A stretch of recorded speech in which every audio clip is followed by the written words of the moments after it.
Sabi ko nga, kung meron naman akong kalamansi, pipigaan ko na lang yan para tapos na. Pero dahil hindi naman ganun kadali yun, iaayos natin. Kaya nga tayo dinadayo dito para maging maayos yung concern, yung kanyang concern sa electrical work setup, yung yung may pansit-pansit daw. Okay? Alright mga kabrum-brum, so natapos na natin yung ating rewiring work setup. Okay na. So check natin yung ating pagkaka-install. So mga kabrum-brum, ito yung mga power relay na nilagay ko. So naka-compact size lang. So yung mga tinanggal natin diyan malalaki. So hindi na kasi tayo gumagamit ng mga ganung relay. Kasi nga kapag yun ang ginamit natin, masyadong magiging crowded. And then ito, natin nyo. Yan. So dito kanina, sobrang daming wire. And then gulo-gulo. So ito, marami ring wire to mga kabrum-brum, pero naka-organize siya. Ayan. Kasi lahat ng mga naka-install dito, almost totally set package na talaga mga kabrum-brum, mga ginawa natin. So ito, switch para sa loud horn. Ito naman switch para sa mga pailaw-ilaw natin, super bright night mode. And then ito yung ating adapter para sa voltmeter. So tingnan niyo yung adapter natin, nag-upgrade na rin ako mga kabrum-brum. Mas maganda yung ginamit natin na adapter. Talagang pangmatagalan talaga. Tingnan niyo kahit sa mga loud horn niya. Ayan. Ayan, di ba? Ganda. And then check natin dito. Oh, ayan oh. Ayan oh. Ayan. Parang original wire harness lang, no? Ayan. So, pag mapapansin nyo dito, ayan o, meron din niyang mga extra, ayan. Ito naman yung sa double contact, ito naman yung sa mga pailaw-ilaw natin. And then, kahit haltakin ng haltakin yan, ayan o. Wala yan mga kabrum-brum, hindi yan sisira yung harness na natin yan, inilatag natin. And then, pagpansinin nyo dito, tingnan nyo o, ayan, tingnan nyo. Papunta sa battery. Ayan, papunta sa battery. Pero bago tayo nag-tap sa battery, naglagay muna tayo ng fuse, mga kabrum-brum. Ayan, may kanya-kanyang fuse yan. So, 4 ang kinabit natin dyan. Mini driving light, loud horn, two-way alarm, and then yung ating pampapogi sa gabi, yung ating super bright night mode. Yun. So, lahat yan meron siyang mga fuse para in case na magkaroon ng grounding yung kinabit natin. So, dito lang siya puputok. So, hindi maapektuhan yung mga ibang kinabit natin and then hindi rin makakapekto sa system ng motor. Anytime, makakatakbo pa rin si brother o si katropa fix natin. Okay? Ito yung mga pailaw natin. Oh. Ayan, oh. Ayan. Dito sa ilalim, meron yan sa makina. And then doon sa ilalim. So, balik muna natin yung kaha para mat-testing natin. So, ito yung mini driving light niya. Dito natin pinuwesto kasi dito pa rin talaga naman yung dati niyang mini driving light. Ayan. So, ang ginawa ko lang kasi ni-rewire ko eh. Meron tayong fully assembled type na wire harness. Yun lang ginamit natin. Okay, tingnan nyo dito sa kabila.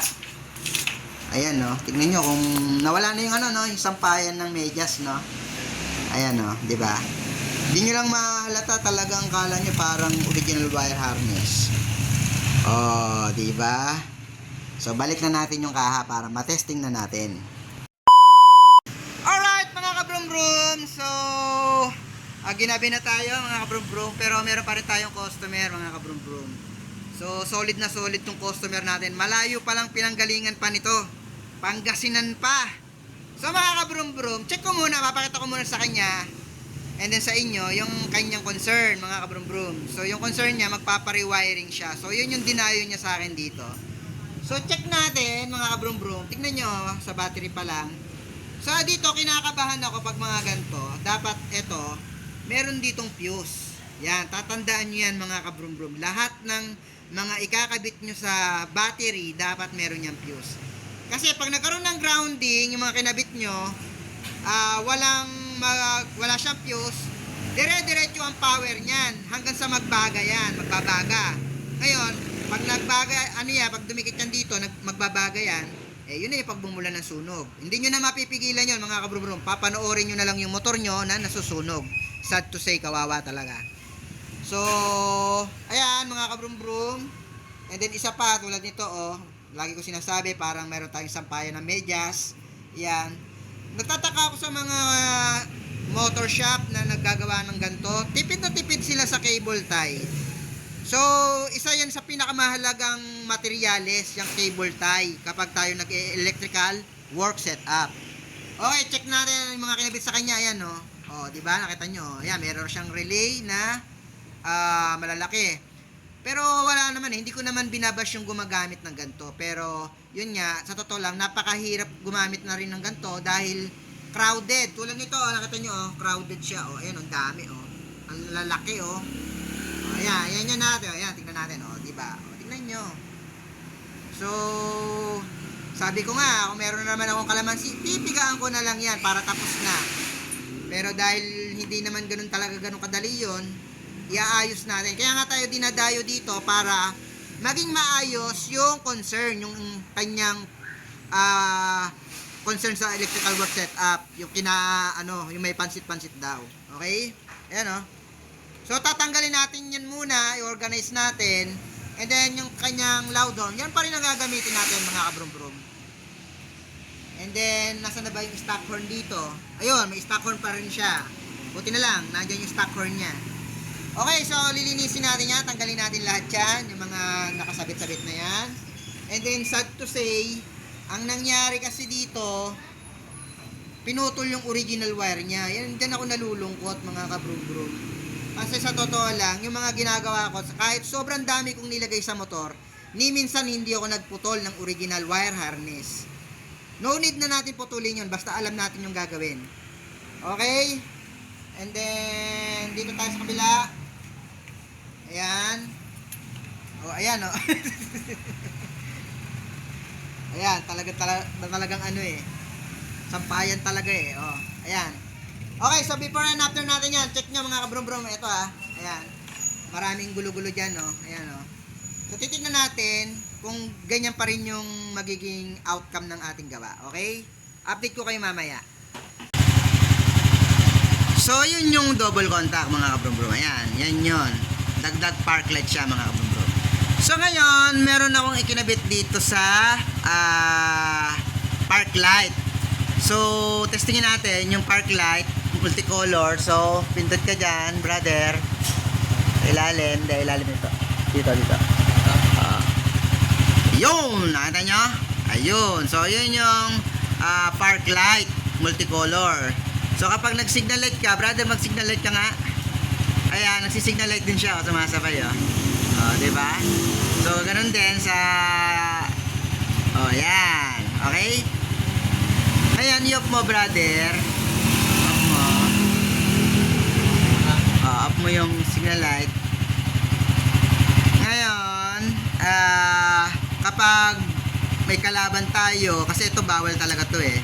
Pero pag tayo nag-chill rides lang sa atin, para dagdag forma, yan. Ayan, pwede naman natin ibalik yung stock niyan. So, i-off lang natin yung switch. I-off mo yung switch. Ayan, so naka-stock na siya, di ba? Lupit. Okay, so ganun pa rin yan. Meron pa rin yung high beam. Pag high beam ka nga, brother, yung passing switch, ayan, o, di ba? Gumagana yan, functional lahat. Wala tayong nabawas dyan or natanggal, pero may nadagdag, okay? So ngayon, si brother nagpa-install to ng voltmeter with USB charger. So ito yun, no? So pag pinindot natin dito, ayan, o, ayan, lalabas yung voltahe, 13.8. Ayan, yan yung voltahe ng kanyang battery. And then meron siyang dalawang USB port. Pwede kang mag-charge sa cellphone, and then Bluetooth speaker. Sabay, nasa biyahe mga kabrum-brum, basta umaandar yung motor, talagang mapupuno niya yan o ma-charge niya yan. Okay, yun ang kagandahan ng ating voltmeter. So ngayon mga kabrum-brum, nagpa-install din si brother ng stock horn to PIA loudon. Susubukan natin, stock horn muna tayo. Yan, functional yung ating stock horn. And then, kapag nilong press nyo, magra-rapid siya. Okay? So ngayon, subukan natin yung PIA loud horn. Ayan, pinto tayo dyan. Ayan. Ngayon, pag nilong press, may mga pasaway, bombahan nyo. Okay? Ngayon, ito ang talagang pang-astig natin sa gabi. Yung ating tinatawag na Super Bright Night Mode Setup. So, Super Bright Night Mode Setup. Boom! Grabe ba, oh? Ayan, oh. Talagang takaw pansin yan, mga kabrombron. So, meron siya sa upuan. Ayan. And then, ayun, oh. Sa gilid. So, running light ang tawag yan. And then, ito naman yung underglow, yung sa ilalim. Ito, meron dito sa likod para makita yung gulong. And then, sa katawan, ito, sa katawan na yan. Sa gitna, meron siya. And then, sa ilalim. O, di ba? Ito, syempre, meron pa rin yung sa harap, mga kabrum-brum. Ayan, o. Di ba? Kompletos recados yan, mga kabrum-brum. Talagang kahit saan kayo tumingin, talagang napaka-pogi ng ating Super Bright Night Mode. Ngayon, ikot tayo dito para mas makita nyo yung forma. Ayan. So, ilayo lang natin. Ayan, o, di ba? So, talagang pag meron kayong nakasabay na motor, sumusunod sa inyo, talagang mapapatingin talaga. So, FYI mga kabrum-brum, nakaka-aksidente nga pala tong yung mga gantong setup. Pero yung titingin yung ma-aksidente. Okay, so, yun mga kabrum-brum, yung mga interesado sa ating electrical work setup, pre-wirings, overall deep cleaning, from part setup. Ayan, so direct message lang sa messenger ko. Ayan o, si katropa Pix ko. Papsi, saan ka pa galing yan? Pangasinan pa, Pats. Pangasinan. Ito, Team RP, Team Pangasinan. Sniper 155 Club of the Philippines! Shoutout sa mga Team Pangasinan. So ito, legit talaga mga kabrum-brum. Dinayo pa ako. Nagtyaga talaga na pumunta dito para lang maging maayos yung kanyang wirings. Okay, so yun mga kabrum-brum. Takbong napaka-pogi lang. Huwag kayo magsusuperman. Alam nyo na, trending ngayon yung nagsusuperman. So, iwas aksidente lang tayo. And then, chill ride lang. Ingat!